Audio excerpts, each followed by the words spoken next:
ځوان سوال دا دی چې آیا په داسې مسجد کې مونځ کول چې په 15 منټو کې مونځونه کوي دې نه په کور کې مونځ وکړو؟ بالکل یې کوئ. دا مونځ چې مونږ په مسجد کې کوو دې دپاره یې کوو چې مونځ هم ښه وشي. چې کله یو امام ستا مونځ خراباو، مونځ یې بې ټیمه کوو، نو مونځ به ورپسې نه کوې. مشهور واقع د معاذ بن جبل چې هغه دغه کوو جمع ورکول مونځ یې ډېر اوږد کړو. صحابي راغی بس تنه یې مونځ وکړو، جماعت نه سلام واړه او بیا نبي رسول الله ته ورغی چې یا رسول صلی الله علیه وسلم دا معاذ ډېر اوږد مونځ کوي، سنت خلاف و.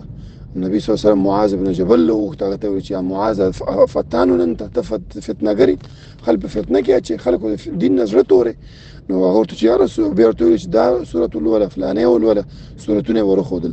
دې د خاطره چې کوم امام سنت موافق مونځ نه کوي که نه تیز یې کوي او بس سجده او رکوع معلومه نه، الله اکبر الله اکبر، سورة فاتحه نشي لوستلی، په کور کې مونځ وکړه. جماعت ضروري دی خو دې وخت کې بالکل